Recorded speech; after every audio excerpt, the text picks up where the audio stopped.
You're standing in the shadow of ancient stone walls, where the air still carries whispers of secrets that shook the foundations of Christendom itself.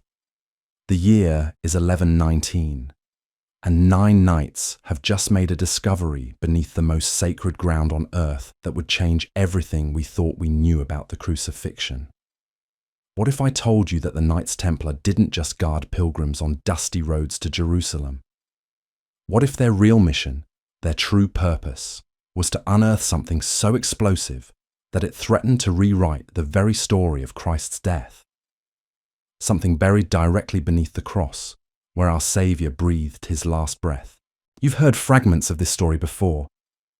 Dan Brown novels, conspiracy documentaries, late-night internet rabbit holes. But tonight, we're going deeper than fiction.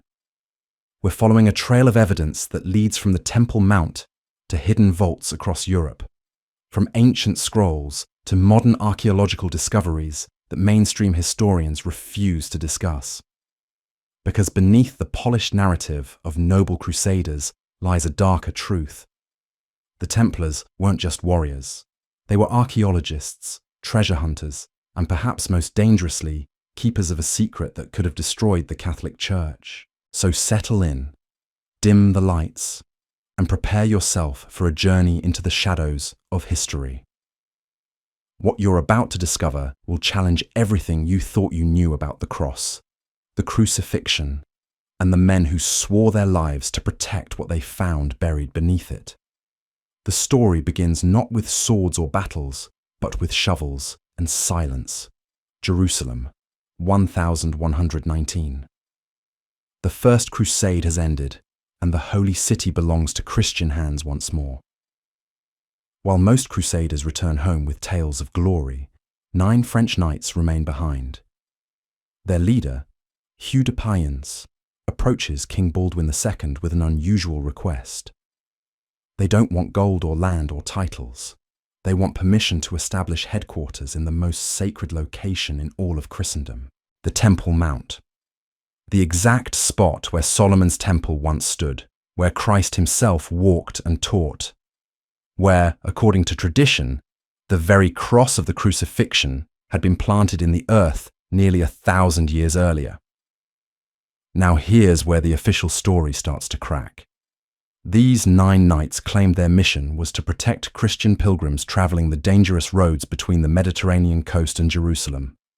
Noble enough. But there's a problem with that story, a problem so obvious it's shocking more historians haven't questioned it. 9 men protecting thousands of pilgrims across hundreds of miles of hostile territory. It's not just unlikely, it's mathematically impossible. You'd need an army, not a handful of knights. So what were they really doing up there on the Temple Mount? For nearly a decade, these knights lived in relative obscurity. No grand battles, no famous rescues of pilgrims, no heroic tales that would normally accompany such a prestigious posting. Instead, they did something far more curious. They dug. Night after night, year after year, they excavated beneath their headquarters in complete secrecy. And here's what makes this even stranger. Archaeological evidence suggests they weren't just digging random holes. They were following a plan. The tunnels they carved, the chambers they hollowed out, all of it points to a systematic search for something specific, something they believed was buried directly beneath the ruins of Solomon's temple. But what could possibly be worth a decade of secret excavation by some of the most powerful knights in Christendom? The answer lies in a piece of history that most people have never heard of. In the 1st century after Christ's death, Jerusalem was a city in chaos. The Romans were tightening their grip, Jewish rebels were planning revolt, and the early Christians were desperately trying to preserve anything connected to their crucified Messiah. According to fragmentary texts that survive from this period, when the Romans began their siege of Jerusalem in 70 AD, a group of early Christians made a desperate decision. They couldn't let the most sacred relics of their faith fall into pagan hands. So they buried them, deep beneath the Temple Mount, in chambers that had been used for storage since the time of Solomon himself.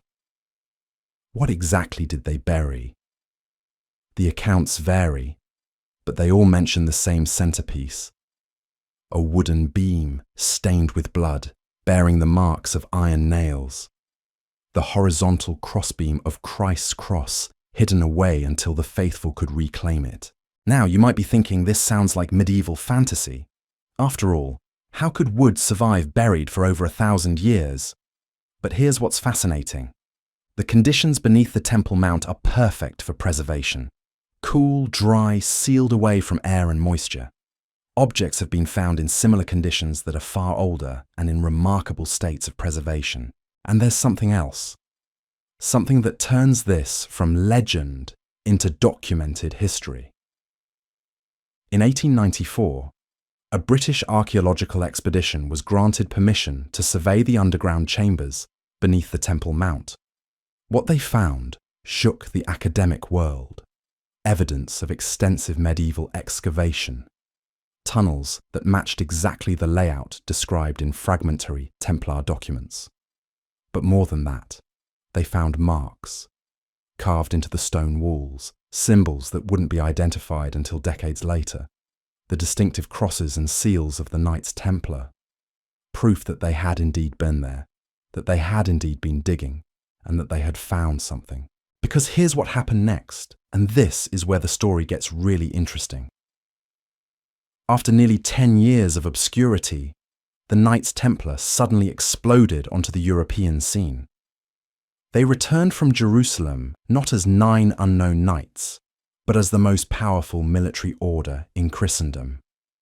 They built castles, commanded armies, and amassed wealth that made kings jealous. But wealth from what? Their official mission of protecting pilgrims hardly seems lucrative enough to fund the massive expansion they underwent. Unless, of course, they had found something in those tunnels, something so valuable, so powerful, that it transformed them overnight from nobodies into the most influential organization in medieval Europe. And there are clues scattered throughout their later history that suggest exactly what that something might have been. In their secret initiation ceremonies, new knights were required to spit on the cross and deny Christ 3 times. Blasphemy that would normally result in immediate excommunication. Yet somehow, the Church not only tolerated this behavior, but actively protected the Templars for nearly 2 centuries. Why would the Catholic Church allow such obvious heresy, unless the Templars possessed something that gave them unprecedented leverage, something that proved their version of events, their understanding of Christ's crucifixion, was more accurate than the official doctrine? The evidence points to one terrifying conclusion.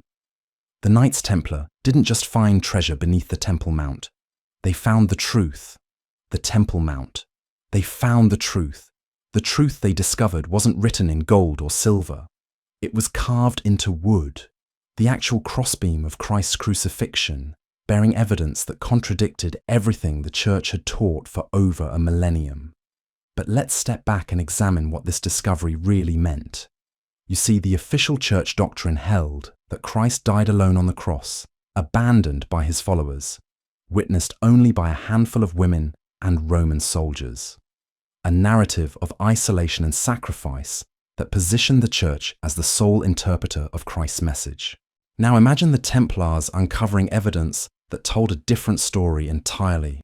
Imagine they found not just the crossbeam, but inscriptions, artifacts, documents that proved Christ's final hours were witnessed and recorded by people whose accounts never made it into the official Gospels. Because here's what most people don't realize about the crucifixion site. It wasn't some remote hilltop where executions happened in privacy. Golgotha was a busy intersection, a place where travelers from across the known world would have passed daily. The idea that such a momentous event went largely unwitnessed defies everything we know about Roman execution practices. The Romans crucified people publicly precisely because they wanted witnesses. They wanted the spectacle to serve as a deterrent. So where are all the other accounts? Where are the records from the merchants, the pilgrims, the local residents who would have seen everything. What if the Templars found those missing accounts buried alongside the cross itself? Testimonies that described not just Christ's death, but conversations he had from the cross, final words that weren't recorded in the canonical Gospels, interactions with followers who managed to get close enough to hear his whispered instructions. And here's where it gets really dangerous for the Church. What if those instructions contradicted the authority structure that had developed over the centuries? What if Christ's actual final words empowered his followers in ways that threatened papal supremacy? The Templars' subsequent behavior suggests they found exactly this kind of explosive material. Their initiation ritual of spitting on the cross wasn't blasphemy at all. It was a rejection of the Church's interpretation of what the cross represented. They had seen the real thing, touched the actual wood, read the first-hand accounts. They knew the difference between the symbol and the reality. This explains their incredible rise to power. They weren't just wealthy from banking and land holdings. They possessed information that gave them leverage over the highest levels of church hierarchy. Kings and popes didn't just respect the Templars, they feared them. And that fear kept them protected for nearly 200 years. But protection built on secrets is fragile.